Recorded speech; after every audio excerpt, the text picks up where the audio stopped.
Hey guys, it's History Behind the Warrior, and welcome to another God of War video. Today, whilst actually in the midst of editing this week's other video, courtesy of the wonderful world of Twitter, I guess it's not always a cesspool, I was able to come across an interview from last month featuring Ryan Hurst, the actor for Thor. Ryan briefly touches on some of the biggest roles of his career, from Beta in The Walking Dead, to OP from Sons of Anarchy, and of course, his upcoming role in God of War Ragnarok, Thor Odinson. Now, the reason why this interview is so incredibly important is due to the huge implications hinted at here. It gives us a completely different perspective on what was previously established in that of the 2018 game. So today, we will be breaking down this interview, how Santa Monica is approaching the character of Thor Odinson, the other new characters that have been alluded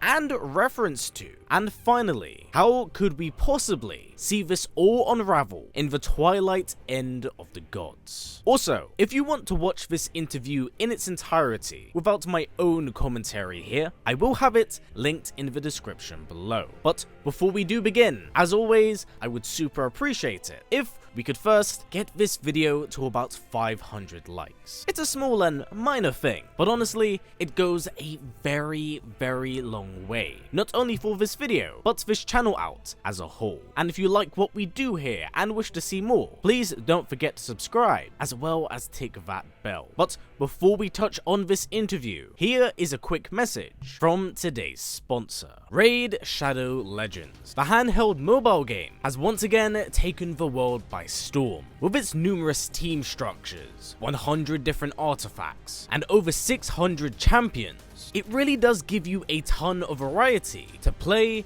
and structure your team your way. But for me personally, it's always been about the champions that's been the main selling point, with cool designs like Valkyrie, Vala, and Kantra that clearly do draw influence from Norse mythology and the gods and Valkyries present in them. How could I not fall in love with them? But with that said, what is new with Raid this month? Well, Raid has just released a brand new feature, The Awakening. If you can push past the new dungeon, the Twin Iron Fortress, then you will have the new ability to awaken your champion. By doing so, not only will this change up their tactics and combat, but also lead to a super sleek transformation. Everyone loves a glow up, but what about one that is actually able to help you completely overwhelm your enemies, allowing new and unique tactics to complement your team? Along with this, we also have everyone's favorite champion, Death Knight, but not the one of all.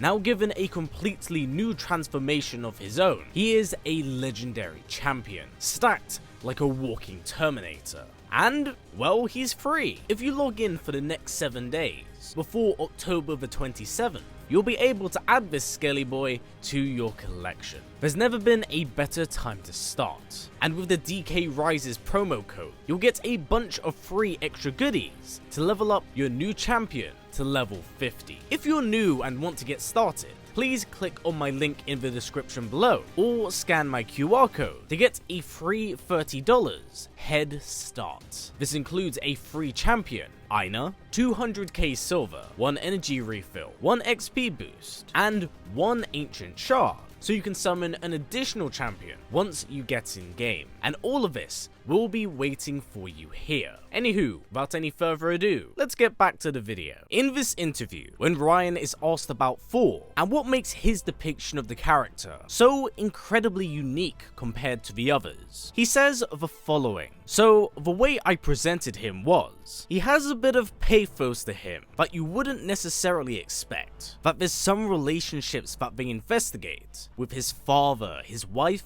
and his daughter. They show this other side of him that I was really interested in. Which that, like, for one, he's a drunk, and he's trying to not be a drunk for his family. Like, these very sort of, like, off-center choices for, like, a Norse god. But you don't look at a Norse god and go, oh, really? He feels that way, you know? So I try to present it that way. So you're sort of saying that this is more of a humanistic take on a god or a god trying to be as mortal as possible. Yeah.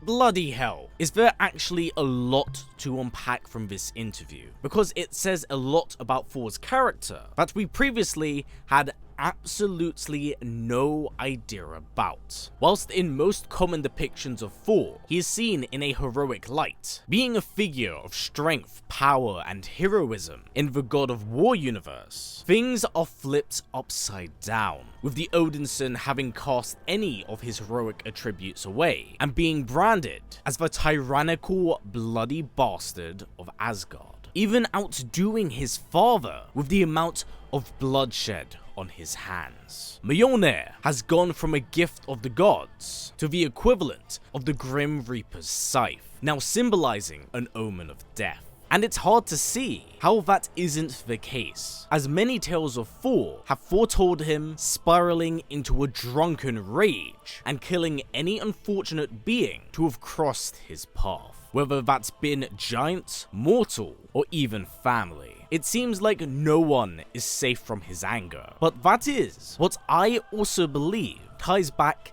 into this interview. As we know, between the end of the last game and Ragnarok, it's been approximately 3 long years since the fall of Balder, and I believe this is where Thor attempts to redeem himself. With the death of his sons, Magni and Modi, I think this kind of works as a bit of a turning point for the character. As pointed out by Ryan, he describes Thor as a drunk, someone who's actively trying to fix himself in the eyes of his family. But what has put him in that position to change? Well, I think this all ties back to Modi. The last time we saw this son of Thor is when he was brutally beaten and eventually killed by the son of Kratos, Atreus. But it wasn't Atreus or Kratos who was responsible for rendering him into a broken mess. That would be Thor. Now, considering that alcoholism is a strong component of Thor's character, as well as something touched on in this interview, there is always the possibility that in a drunken rage, upon learning of Magni's death, as Magni was always favored over Modi, Modi would be beaten to a bloody pulp.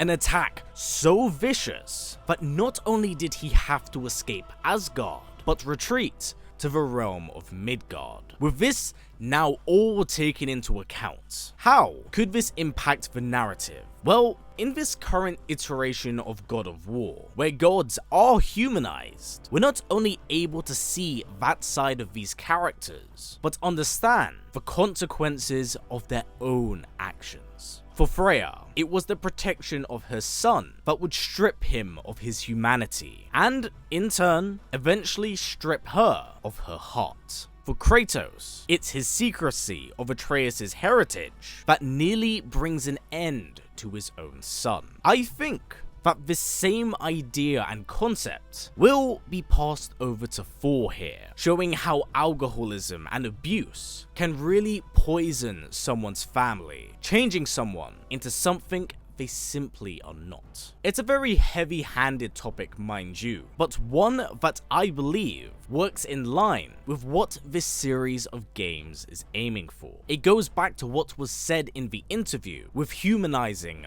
the monster. It kind of goes to show that even with their own divine status, he still suffers like any mortal would. Also, can we quickly touch on the sudden reference to his wife and daughter that kind of comes out of nowhere? Sorry for the sudden swift and change here, we will go back to it, but I wanted to touch on this because I think that these two will be pivotal characters to Thor's own personal journey. Now, for those of you who don't know, as they haven't really been touched on too much in-game, Thor's wife is the goddess Sif, and his daughter is Thrud, the goddess of strength. In the grand scheme of Ragnarok, they are pretty damn minor characters, but with that knowledge in mind, this could very well work to their favor, giving them a more active role in Thor's story. So, with all these ideas kind of planted out there, how could I see this all playing out for Thor in God of War Ragnarok? Well, I think that the fall of Modi would be the changing point for Thor as a character. Whilst he wasn't directly responsible for killing his son, he more or less had handed him over on a silver plate for the kill, a lamb to the slaughter if you would.